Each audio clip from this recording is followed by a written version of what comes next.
Hello student, स्वागत है आपका फिजिक्स विथ इलेक्ट्रॉनिक्स पाठशाला में। आज के इस लेक्चर से हम लोग न्यूक्लियर फिजिक्स के यूनिट फर्स्ट को स्टार्ट करेंगे, जिसका नाम होगा nuclear forces and radio active decays. Okay, तो देखिए मैं इस चीज़ को यहाँ लिखा हूँ, unit first nuclear forces and radio active decays. Okay, अब देखिए इस यूनिट फर्स्ट का जो सबसे फर्स्ट टॉपिक है वो क्या है हम लोग का, वो हम लोग का जनरल प्रॉपर्टीज ऑफ न्यूक्लियस है। ओके, तो सबसे पहले हम लोग इसको पढ़ना शुरू करेंगे कि जनरल प्रॉपर्टी ऑफ न्यूक्लियस क्या होता है। ठीक, जब ये टॉपिक खत्म हो जाएगा तो उसके बाद हम लोग जो एग्जाम के पॉइंट ऑफ व्यू से इंपॉर्टेंट टॉपिक है उसको जल्दी जल्दी हम लोग कवर करेंगे। ओके, जो इंपॉर्टेंट टॉपिक आप पढ़ाने के लिए कर रहे हैं उसको पढ़ने के लिए थोड़ा सा बेसिक जानकारी होना चाहिए। इस वजह से उस बेसिक जानकारी के लिए पहले ये जो बेसिक पॉइंट है उसको हम लोग क्लियर करेंगे और फिर उसके बाद हम लोग इंपॉर्टेंट टॉपिक पे स्विच करेंगे। क्लियर। अब देखिए जनरल प्रॉपर्टीज ऑफ न्यूक्लियस में लिखा क्या गया है कि nucleus has some basic properties. ठीक, न्यूक्लियस का अपना कुछ बेसिक प्रॉपर्टी होता है। फिर लिखा गया है it is defined on the basis of this property. उसी प्रॉपर्टी के बिहाफ पर इसको क्या किया जाता है, डिफाइन किया जाता है। किसको? न्यूक्लियस को। फिर देखिए लिखे हैं कि some of this properties are discuss below, जिसमें से कुछ प्रॉपर्टी जो है वो नीचे क्या किया गया है, डिस्कस किया गया है। ओके, सबसे पहला प्रॉपर्टी देखिए क्या लिखे हैं, न्यूक्लियर साइज। ठीक, इससे पहले देख लीजिए कि कौन कौन सा प्रॉपर्टी आप लोग को पढ़ना है। ठीक, तो देखिए मास पढ़ना है। ठीक, न्यूक्लियर प्रॉपर्टी में क्या क्या पढ़ना है उसको मैं डिस्कस कर रहा हूँ। ठीक, मास पढ़ना है, बाइंडिंग एनर्जी पढ़ना है, रेडियाई पढ़ना है, डेंसिटी पढ़ना है, एंगुलर मोमेंटम पढ़ना है, मैग्नेटिक डाइपोल मोमेंट पढ़ना है और फिर उसके बाद इलेक्ट्रिक क्वाड्रोपोल मोमेंट टेंसर पढ़ना है। ठीक, क्लियर। इतने चीज़ों को पढ़ना है। ओके, तो ये जो वीडियो होगा जनरल प्रॉपर्टी ऑफ न्यूक्लियस ये 2 पार्ट में होगा। आज हम लोग 3 प्रॉपर्टी को देखेंगे। कौन कौन सा? न्यूक्लियर साइज या इसी को आप कह सकते हैं रेडियाई के बारे में देखेंगे हम लोग, मास के बारे में देखेंगे और इसके डेंसिटी के बारे में देखेंगे। बाकी जो रिमेनिंग प्रॉपर्टी है उसको हम लोग नेक्स्ट पार्ट में देखेंगे।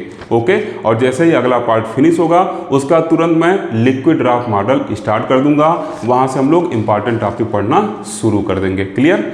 अब देखिए यहाँ पर जो पहला प्रॉपर्टी है वो क्या लिखे हैं, न्यूक्लियर साइज लिखे हैं। ये आपके सिलेबस में ऐसे रेडियाई करके लिखा हुआ है। ठीक, तो एक बार जो कुछ भी लिखा गया है उसको आप जल्दी से स्क्रीनशॉट ले लीजिए। अब देखिए इससे पीछे वाला जो लेक्चर था जो इंट्रोडक्शन टू न्यूक्लियर फिजिक्स करके था उसमें हम लोग देखे थे कि जो रदरफोर्ड का अल्फा स्कैटरिंग मॉडल था वो हम लोग को आइडिया दे दिया था कि जो न्यूक्लियस का साइज होगा वो क्या होगा, काफ़ी स्मॉल होगा।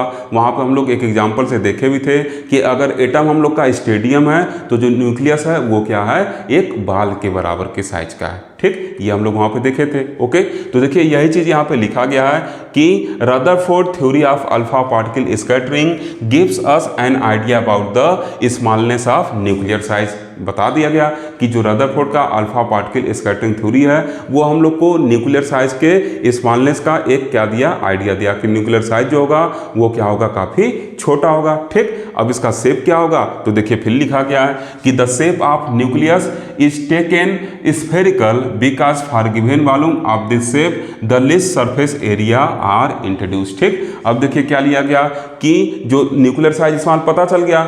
ठीक, तब इस साइज को स्फेरिकल लिया गया। जो न्यूक्लियस था उसके साइज को क्या लिया गया, उसके शेप को स्फेरिकल लिया गया। अब देखिए बोर्ड क्या है, 2D में है, इस वजह से ये क्या है, सर्किल दिख रहा है। लेकिन अगर 3D में इसको आप सोचेंगे तो क्या है, एक स्फेयर है। तो 2D में स्फेयर को बनाया नहीं जा सकता, इस वजह से इसको अपने दिमाग में आप स्फेयर रख के चलेगा, सर्किल मत मानिएगा इसको। ठीक, एक समझिए कि क्या है, एक बाल है। ओके, बाल क्या होता है, 3D में होता है, मतलब एक स्फेरिकल शेप का होता है। ओके, तो देखिए किसी भी दिए गए वॉल्यूम V के लिए, ठीक, किसी भी दिए गए वॉल्यूम V के लिए जो स्फेरिकल शेप होता है वो क्या रखता है, लीस्ट सरफेस एरिया रखता है। ठीक, जैसे मान लीजिए वॉल्यूम V का क्या स्क्वायर है और वॉल्यूम V का क्या है, स्फेयर है, तो जो स्फेयर का सरफेस एरिया होगा वो क्या होगा, लीस्ट होगा, और जो स्क्वायर का सरफेस एरिया होगा वो क्या होगा, इससे ज़्यादा होगा। ठीक, ये मैथ में आप पढ़े हुए हैं कि किसी भी दिए गए वॉल्यूम V के लिए, ठीक, जो शेप है उसमें जो स्फेरिकल शेप होता है वो क्या रखता है, लीस्ट सरफेस एरिया रखता है। लीस्ट सरफेस एरिया का फायदा क्या होगा, तो देखिए यहाँ पे क्या लिखे हैं,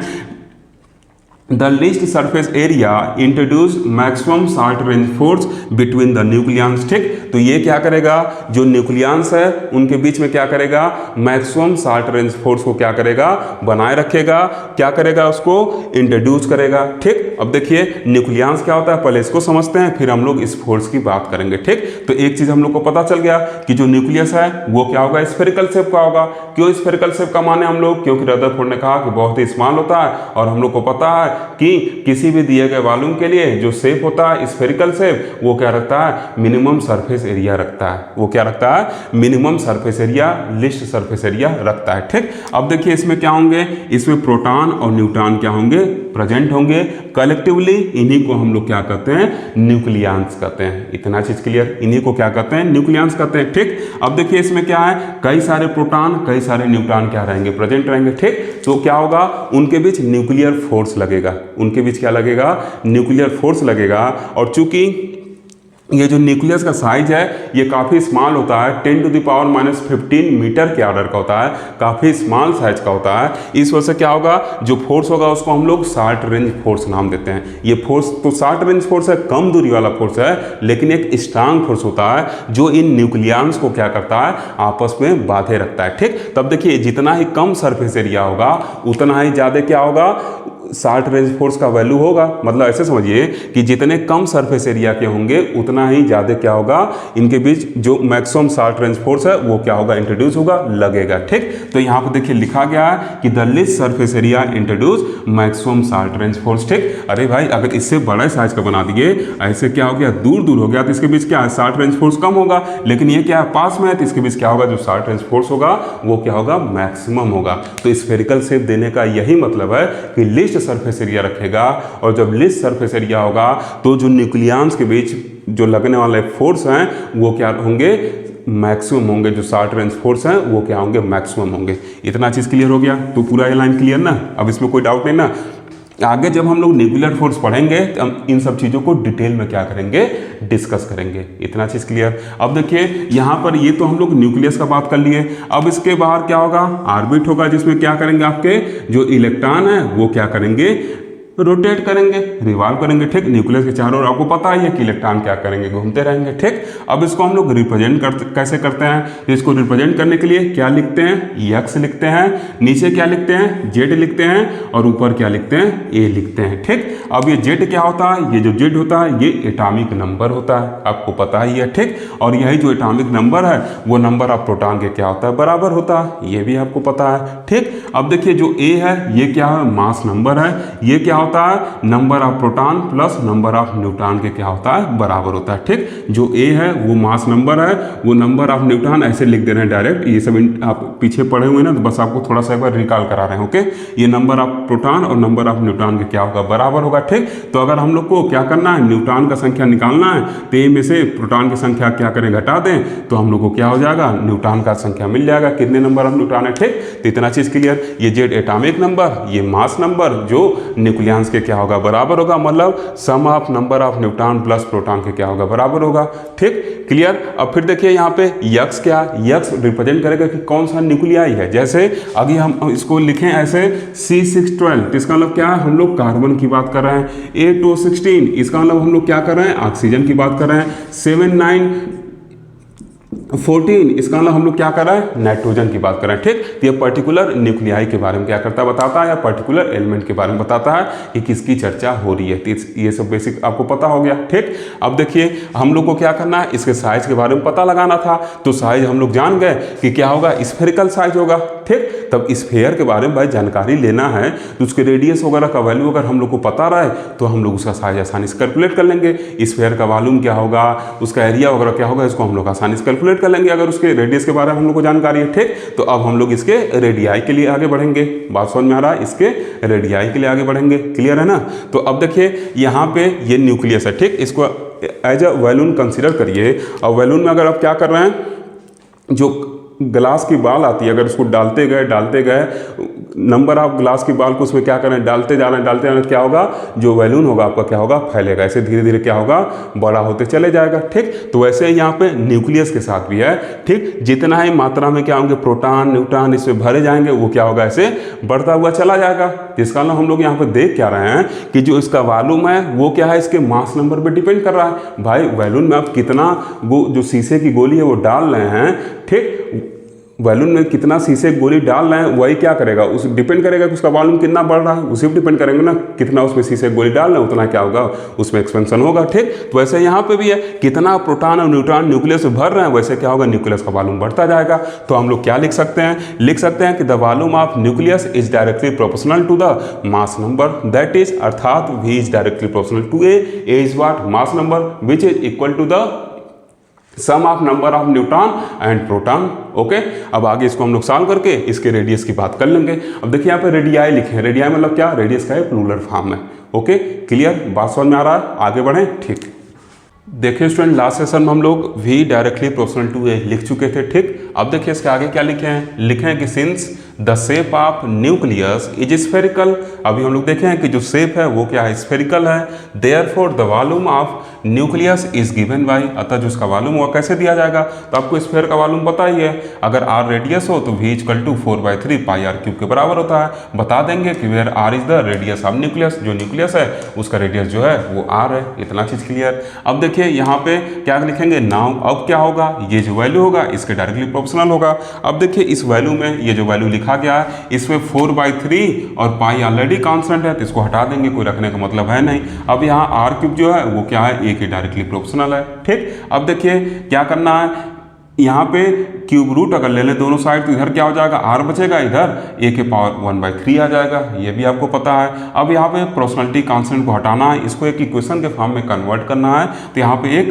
प्रोपोर्शनलिटी कांस्टेंट R0 लिख दिए हैं, हम लोग को एक रेडियस का इक्वेशन मिल गया, बहुत ही ज़्यादा इंपॉर्टेंट इक्वेशन है। ओके, अब देखिए क्या लिखे हैं कि this is the expression for the radius of nucleus where R0 is a constant known as nuclear radius parameter. इस R0 का जो नाम है वो क्या है, न्यूक्लियर रेडियस पैरामीटर इसका नाम है। ठीक, अब देखिए the value of R0 lies between 1.2 FM to 1.5 FM। ठीक, इस FM का जो फुल फॉर्म होता है वो क्या होता है, फेम्टोमीटर, इसका जो फुल फॉर्म है वो क्या है, फेम्टोमीटर। ठीक, इसी फेम्टोमीटर को शॉर्ट फॉर्म में क्या लिखते हैं, FM लिखते हैं। ठीक, और एक फेम्टोमीटर इक्वल टू कितना होता है, 10⁻⁻15 मीटर होता है। ठीक, तो ये देखा गया, देखिए यहाँ पे क्या है लिखा गया कि Rutherford estimate the nuclear size the nuclear radius is of the order of 10⁻⁻15 metre. ठीक, इस ऑर्डर का रदरफोर्ड ने क्या किया, न्यूक्लियर रेडियस को एस्टिमेट किया। ठीक,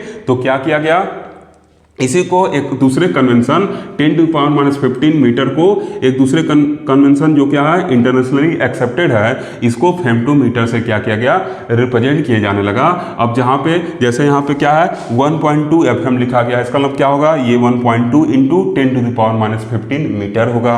ऐसे 1.5 FM मतलब ये 1.5 इंटू 10⁻⁻15 मीटर के बराबर होगा। ठीक, तो उसी 10⁻⁻15 मीटर को हम लोग क्या किए, फेम्टोमीटर से लिखने लगे और इसी को ऐसे FM करके रिप्रेजेंट करने लगे। ठीक, तो यही क्या आपका फेम्टोमीटर है। इतना चीज क्लियर। अब ये हम लोग समझ गए रेडियस। अब इस फार्मूले पे एक न्यूमेरिकल मैं करवा देता हूं और एक न्यूमेरिकल आपको एज असाइनमेंट दे देता हूं, आप उसका प्रैक्टिस करिएगा। ठीक, अब देखिए स्टूडेंट, जो पीछे हम लोग रेडियस वाला फार्मूला पढ़े थे उसके ऊपर एक न्यूमेरिकल आपको करा दे रहे हैं और एक आपको दे रहे हैं, आप इसको सॉल्व करिएगा। ठीक, तो देखिए क्या लिखा गया है, लिखा गया कि find the radius of C612। ठीक, इसके रेडियस को फाइंड आउट करने के लिए कह रहा है। तो देखिए रेडियस का फार्मूला क्या होता है, जो रेडियस का फार्मूला होता है वो R equal to R0 A⁻1/3 होता है। इसका हम लोग को A और R0 का वैल्यू पता रहना चाहिए। ठीक, तो देखिए R0 क्या है, ये जो R0 है ये एग्जाम में दिया रहेगा, इसका वैल्यू दिया रहेगा, क्योंकि इसका रेंज होता है ना, ये कहाँ से कहाँ तक लाई करता है। ठीक,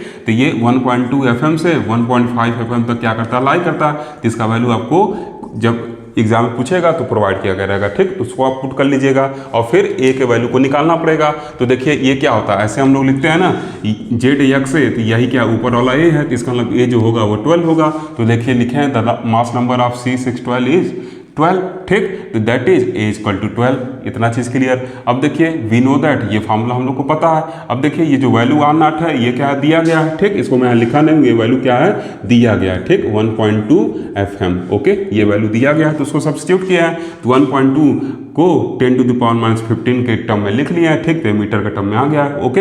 अब देखिए ए की जगह 12 सब्स्टिट्यूट किए, इसका क्यूब रूट लिए, ठीक। तो वो ये वैल्यू निकल के आया और ये 1.2 यहाँ था ही, इसको पीछे खिसका दिए। अब इन दोनों को जब आपस में मल्टीप्लाई किए तो मल्टीप्लाई करने पर क्या है, ये वैल्यू निकल के आया, ठीक। मल्टीप्लाई करने पे वैल्यू निकल के आया, ओके।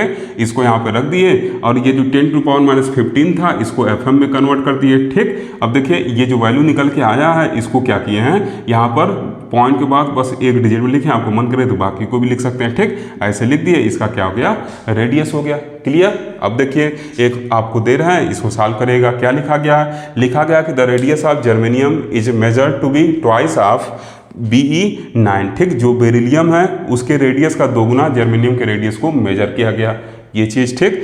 फिर कह रहा है find the number of nucleons in the germanium. अब कह रहा है जर्मेनियम में न्यूक्लियॉन्स का क्या नंबर है वो बता दीजिए, मतलब जर्मेनियम के लिए ए का वैल्यू क्या होगा, मतलब यहाँ पे क्या वैल्यू लिखा जाएगा उसको बता दीजिए, ठीक। इसको आप करिएगा, ठीक। क्वेश्चन समझा दिए हैं कि जो बेरिलियम का जो रेडियस है उसके कंपेरिजन में जो जर्मेनियम का रेडियस है वो क्या है, दोगुना है। तो इस जर्मेनियम में प्रेजेंट न्यूक्लियॉन्स की नंबर को बताइए, न्यूक्लियॉन्स के नंबर को बताइए, इसको आप करिएगा, ठीक। अब हम लोग न्यूक्लियस के दूसरे प्रॉपर्टी को बात करेंगे जो क्या होगा, mass of the nucleus, okay. देखिए स्टूडेंट, अब हम लोग न्यूक्लियस के सेकेंड प्रॉपर्टी की बात करेंगे जो क्या होगा, न्यूक्लियस का मास होगा, ठीक। तो देखिए यहाँ पे क्या लिखे हैं, second number nuclear mass, clear. अब देखिए हम लोग को जानकारी क्या है कि जो न्यूक्लियस हम लोग का वो क्या है, स्फेरिकल शेप का है और इसके अंदर न्यूक्लियॉन्स मतलब प्रोटॉन और न्यूट्रॉन क्या है, प्रेजेंट है, ठीक। तो अब इसके मास के बारे में जानकारी लेना है, ठीक। तो अगर मान लें कि जो एक प्रोटॉन है उसका जो मास mp है, ठीक। तो अगर इसमें 10 प्रोटॉन प्रेजेंट रहेंगे तो उसका मास क्या होगा, 10 × mp हो जाएगा। वैसे ही अगर यहाँ पे मान लें, हम लोग को प्रोटॉन की संख्या मालूम है नहीं, हम लोग मान ले रहे हैं कि यहाँ पे क्या है, Z number of proton present है, तो उनका मास कितना हो जाएगा, जेड × mp हो जाएगा, ठीक। जेड का वैल्यू कुछ भी हो सकता है, डिपेंड करेगा कि कौन सा न्यूक्लियस है, किस एटम की हम लोग बात कर रहे हैं, किस एलिमेंट की हम लोग बात कर रहे हैं, ठीक, क्लियर। तो जेड × mp क्या हो गया आपका, कितना इसमें प्रोटॉन प्रेजेंट है उसका मास हो गया। अब इसमें हम लोग को क्या करना होगा, इसमें न्यूट्रॉन भी प्रेजेंट है तो उसके मास को भी सम करना होगा। तो अगर एक न्यूट्रॉन के मास को हम लोग mn मान लें तो 2 का क्या हो जाएगा, 2 × mn, 3 का क्या हो जाएगा, 3 × mn। ऐसे ही अगर इसमें क्या है, capital n number of neutron अगर प्रेजेंट है तो कैपिटल N × mn क्या हो जाएगा, इस न्यूट्रॉन का मास हो जाएगा जो इस न्यूक्लियस में क्या है, प्रेजेंट है, ठीक। तो ओवरऑल ये जो क्वांटिटी होगा ये क्या हो जाएगा, हम लोग का इस न्यूक्लियस का मास हो जाएगा, ठीक। तो लेकिन ये जो न्यूक्लियस का मास है इसको हम लोग ऐसे मैथमेटिकली कैलकुलेट कर रहे हैं, ये हम लोग एज्यूम कर रहे हैं कि भाई इतने प्रोटॉन है, इतने न्यूट्रॉन है, तो इस वजह से उसका क्या होगा, ये उसका न्यूक्लियर मास होगा, ठीक।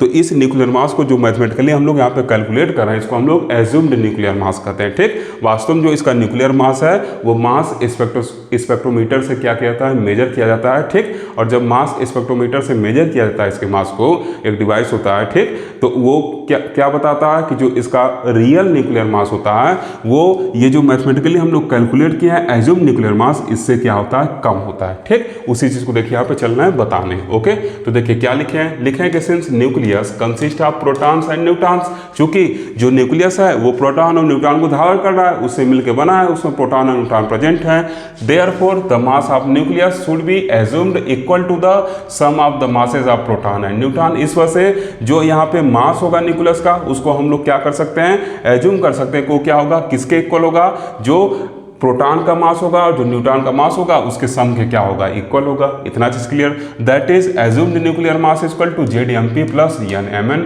ठीक। Where Z is atomic number, ठीक। जहाँ पे जेड जो है वो क्या है, एटॉमिक नंबर है, यहाँ देखिए नंबर छूट गया है, जेड इज एटॉमिक नंबर, उसका ब्रैकेट में उसी को हम लोग प्रोटॉन नंबर कहते हैं, प्रोटॉन की संख्या होता है, comma n is neutron number, जो कैपिटल N है न्यूट्रॉन नंबर है, और फिर mp and mn are masses of proton and neutron respectively. इतना चीज क्लियर। तो ये हम लोग का एज्यूम न्यूक्लियर मास है, जैसे ये मान लीजिए ऐसे दिया है C612 दिया है, ठीक। ऐसे C612 करके दिया है, यहाँ प्रोटॉन क्या हो गया 6 हो गया और 12 माइनस 6 कर देंगे तो न्यूट्रॉन का नंबर निकल गया। ठीक, तो उसको हम लोग मल्टीप्लाई करके ऐसे मैथमेटिकली क्या कर सकते हैं, कैलकुलेट कर सकते हैं। ठीक, तो ये तो एज्यूम्ड है। वास्तव में देखिए क्या होता है, लिखे हैं कि nuclear masses are experimentally measured. इसको एक्सपेरिमेंटली मेजर किया जाता है एक्यूरेटली। इसको एक्यूरेटली अगर मेजर करना है तो उसको एक्सपेरिमेंटली मेजर किया जाता है। किससे? एक अपरेटस होता है, वो क्या होता है, मास स्पेक्ट्रोमीटर। ठीक, तो लिखे हैं कि nuclear masses are experimentally measured accurately by mass spectrometers। ठीक, clear. It is found by the measurement, और मेजरमेंट द्वारा ये पाया गया that the real found by measurement that the real nuclear mass, यहाँ द वर्ड भी याद कर लीजिएगा, the real nuclear mass is less than assumed nuclear mass. This is what, this is the assumed nuclear mass. ठीक, अब देखिए फिर क्या लिखा गया है कि the difference in masses is called mass defect, और इन रियल न्यूक्लियर मास और ये एज्यूम्ड न्यूक्लियर मास में जो डिफरेंस है उसको हम लोग मास डिफेक्ट कहते हैं। भाई हम मैथमेटिकली ना कैलकुलेट किए, एक्सपेरिमेंटली उससे कम आ रहा है, दोनों मास में अंतर है, तो वहाँ क्या है, कुछ डिफेक्ट है, कुछ कमियाँ है, उसी को हम लोग, और किस में कमियाँ है, मास में कुछ अंतर वगैरह आ रहा है तो उसी को हम लोग मास डिफेक्ट कर देते हैं। ठीक, क्लियर। तो इसी को हम लोग क्या कहते हैं, मास डिफेक्ट कर देते हैं। Difference in masses is called mass defect and it is represented by डेलियम। इसको डेलियम ये क्या होता है, डिफरेंस के लिए यूज करते हैं हम लोग, और हम क्या है, मास। तो जो मास में डिफरेंस है this is called mass defect, और इसको हम लोग क्या किए, ऐसे रिप्रेजेंट कर दिए हैं, बड़े में से छोटे को घटा दिए, डिफरेंस हम लोग को क्या होगा, मिल जाएगा यहाँ पे। क्लियर। तो ये चीज़ आप अपने कॉपी में नोट कर लीजिएगा। ये जो हम लोग कैलकुलेट करते हैं ना, ये एज्यूम न्यूक्लियर मास होता है, वास्तव मास को क्या किया था, स्पेक्ट्रोमीटर से मेजर किया था। ठीक, आगे जब हम लोग पढ़ेंगे तो देखेंगे क्यों ऐसा होता है, आगे की क्लास में हम लोग देखेंगे। ठीक, क्लियर। आगे बढ़ें, अब हम लोग इसके तीसरे प्रॉपर्टी, इसकी डेंसिटी के बारे में बात करेंगे। देखिए स्टूडेंट, अब हम लोग न्यूक्लियर के तीसरे प्रॉपर्टी को पढ़ेंगे, जो क्या होगा, न्यूक्लियर डेंसिटी होगा। ठीक, तो देखिए यहाँ पे थर्ड नंबर प्रॉपर्टी लिखे हैं, ये क्या हम लोग का न्यूक्लियर डेंसिटी है। ठीक, अब देखिए डेंसिटी को पीछे आप पढ़ते हुए आए हैं, पीछे के क्लासेस में क्या होता है, जो डेंसिटी होता है मास और वॉल्यूम का क्या होता है, रेशियो होता है। तो यहाँ पे न्यूक्लियर डेंसिटी पढ़ना है, इसका मतलब क्या होगा, यहाँ पर जो न्यूक्लियर मास होगा उसके नीचे अगर हम क्या करें, न्यूक्लियर वॉल्यूम लिख दें, मतलब न्यूक्लियर मास और न्यूक्लियर वॉल्यूम का अगर क्या करें हम लोग रेशियो ले लें तो वही क्या हो जाएगा, न्यूक्लियर डेंसिटी हो जाएगा। ठीक, तो देखिए क्या लिखे हैं कि the nuclear density is given by rho equal to क्या हो जाएगा, mass of nucleus upon volume of nucleus, जिसको m बाई v करके लिख दिए हैं। ठीक, अब देखिए क्या बताया गया कि where m is mass of nucleus, जो m है वो मास ऑफ न्यूक्लियस है। ये क्या होगा, इसी को हम लोग एटॉमिक मास कहेंगे। भाई एटम का कितना मास, एटॉमिक मास कितना, वही क्या है, मास ऑफ न्यूक्लियस है, और वो किस पे डिपेंड करेगा, मास ऑफ न्यूक्लियंस पे। ठीक, ये जो न्यूक्लियंस है उनके मास पे डिपेंड करेगा। ठीक, तो ये क्या है, मास ऑफ न्यूक्लियस जो होता है वो एटॉमिक मास और मास ऑफ न्यूक्लियस, ये सब क्या है, इक्वल ही होते हैं। ठीक, ये सब एक ही चीज है। Okay, clear. अब देखिए फिर क्या लिखा गया कि since the mass of proton is nearly equal to the mass of neutron. अब देखिए जो मास ऑफ प्रोटॉन होता है वो क्या होता है, मास ऑफ न्यूट्रॉन के नियरली इक्वल होता है। अप्रॉक्सीमेटली दोनों क्या होते हैं, सेम होते हैं, प्रोटॉन के मास और न्यूट्रॉन के mass, that is mp equal to mn। ठीक, तो अब देखिए यहाँ पे पीछे अभी हम लोग लिखे थे कि जो मास था z mp था प्लस n क्या था, mn था, ऐसे था। ठीक, अब देखिए जो mp है और जो ये mn है ये क्या है, अप्रॉक्सीमेटली इक्वल है। तो हम लोग यहाँ पे किसी एक को कॉमन ले लें, mp चाहे mn को, तो यहाँ क्या बचेगा, z प्लस n बचेगा, z प्लस n बचेगा। इतना चीज़ क्लियर। अब देखिए z क्या है, प्रोटॉन का नंबर, n क्या है आपका, न्यूट्रॉन का नंबर,